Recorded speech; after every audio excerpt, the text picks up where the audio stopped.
When man knows his own powers and the workings of his mind, his great desire is to find an easy and quick way to impress the subconscious with good, for simply an intellectual knowledge of the truth will not bring results. In my own case, I have found the easiest way is in casting the burden.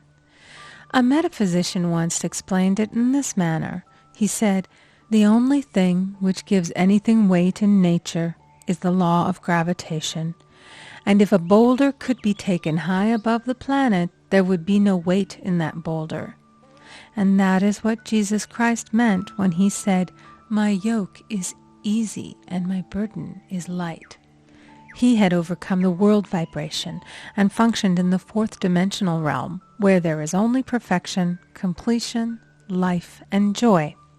He said, "Come to me, all ye that labor and are heavy laden, and I will give you rest. Take my yoke upon you, for my yoke is easy and my burden is light." We are also told in the 55th Psalm to cast thy burden upon the Lord. Many passages in the Bible state that the battle is God's, not man's, and that man is always to stand still and see the salvation of the Lord. This indicates that the superconscious mind, or Christ within, is the department which fights man's battle and relieves him of his burdens. We see, therefore, that man violates law if he carries a burden, and a burden is an adverse thought or condition, and this thought or condition has its root in the subconscious. It seems almost impossible to make any headway directing the subconscious from the conscious or reasoning mind, as the reasoning mind, the intellect, is limited in its conceptions and filled with doubts and fears. How scientific is it, then, to cast the burden upon the superconscious mind, or Christ within, where it is made light or dissolved into its native nothingness?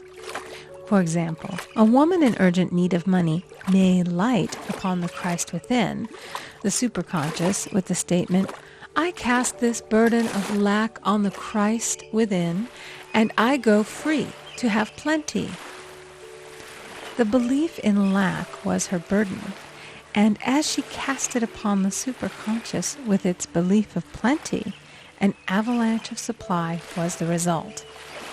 We read, "The Christ in you, the hope of glory." Another example. One of my students had been given a new piano, and there was no room in her studio for it until she had moved out the old one. She was in a state of perplexity. She wanted to keep the old piano, but knew of no place to send it.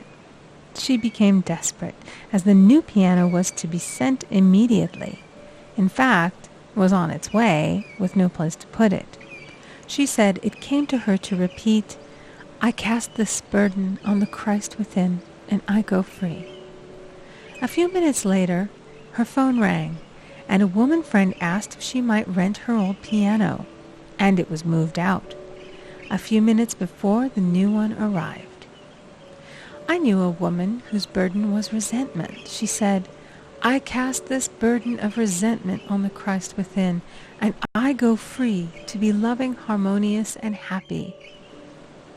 The almighty superconscious flooded the subconscious with love, and her whole life was changed. For years, resentment had held her in a state of torment and imprisoned her soul, the subconscious mind. The statement should be made over and over and over, sometimes for hours at a time, silently or audibly, with quietness but determination. I have often compared it to winding up a Victrola. We must wind ourselves up with spoken words.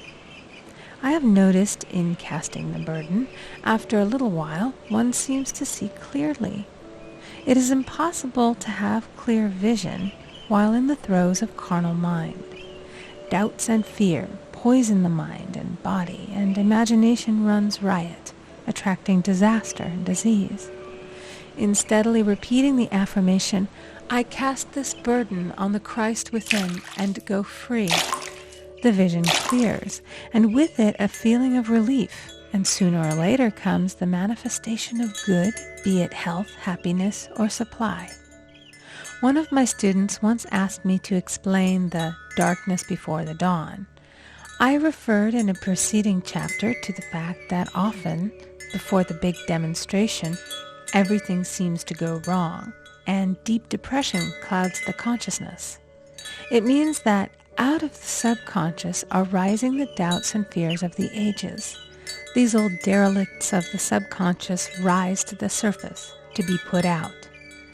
It is then that man should clap his cymbals, like Jehoshaphat, and give thanks that he is saved, even though he seems surrounded by the enemy, the situation of lack or disease. The student continued, "How long must one remain in the dark?" And I replied, "Until one can see in the dark." And casting the burden enables one to see in the dark. In order to impress the subconscious, active faith is always essential. Faith without works is dead. In these chapters, I have endeavored to bring out this point. Jesus Christ showed active faith when he commanded the multitude to sit down on the ground before he gave thanks for the loaves and the fishes. I will give another example showing how necessary this step is.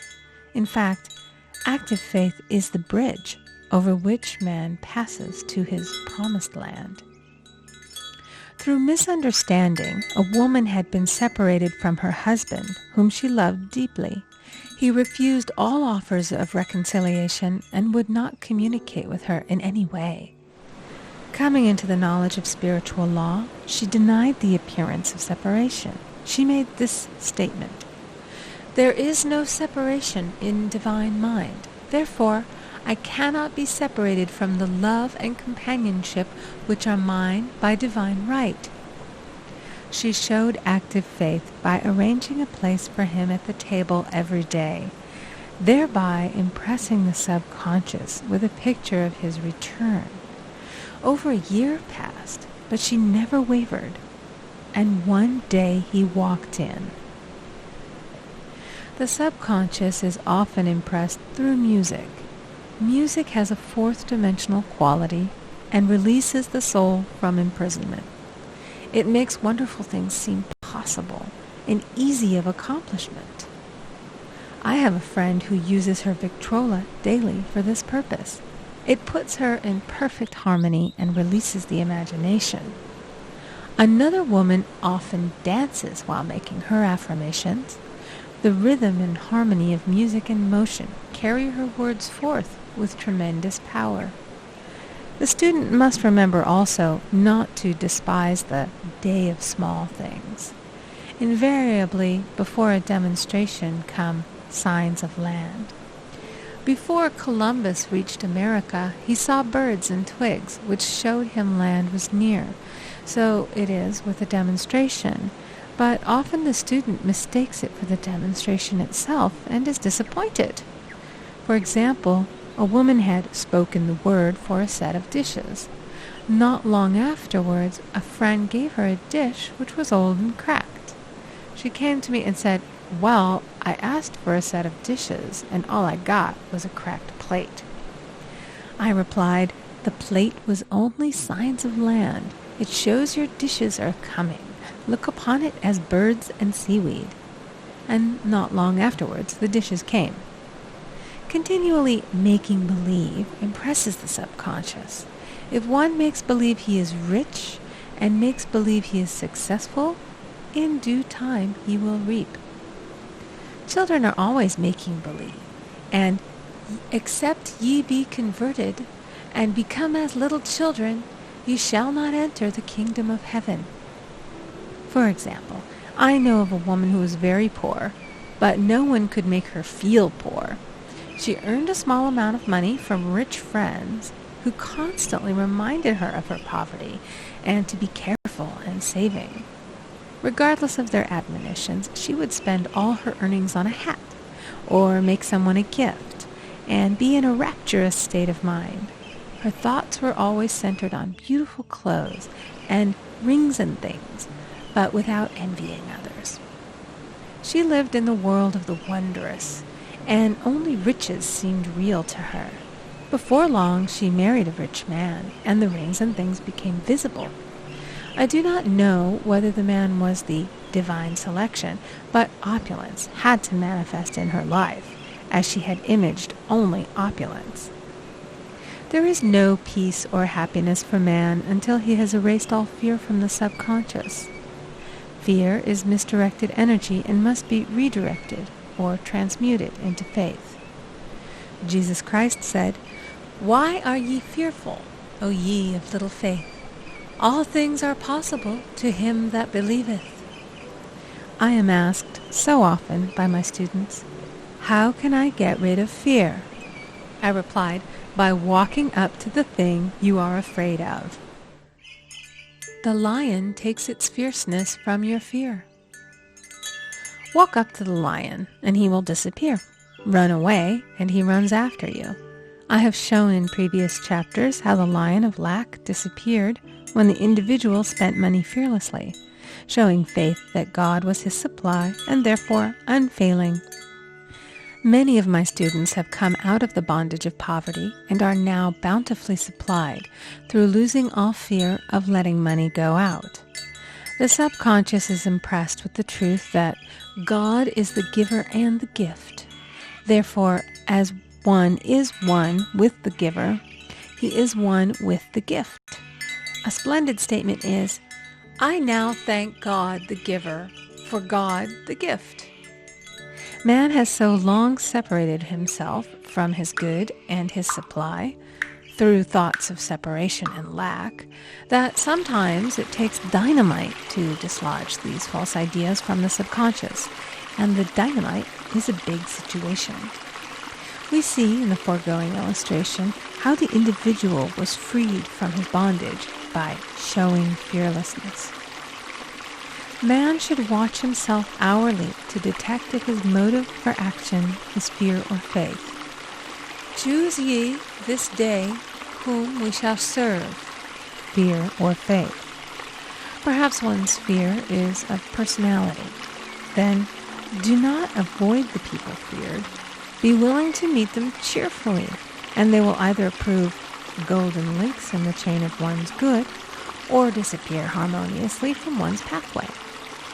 Perhaps one's fear is of disease or germs. Then one should be fearless and undisturbed in a germ-laden situation, and he would be immune. One can only contract germs while vibrating at the same rate as the germ, and fear drags men down to the level of the germ. Of course, the disease-laden germ is the product of carnal mind, as all thought must objectify. Germs do not exist in the superconscious or divine mind, therefore are the products of man's vain imagination. In the twinkling of an eye, man's release will come when he realizes there is no power in evil. The material world will fade away, and the fourth dimensional world, the world of the wondrous, will swing into manifestation. "And I saw a new heaven and a new earth, and there shall be no more death, neither sorrow nor crying, neither shall there be any more pain, for the former things are passed away."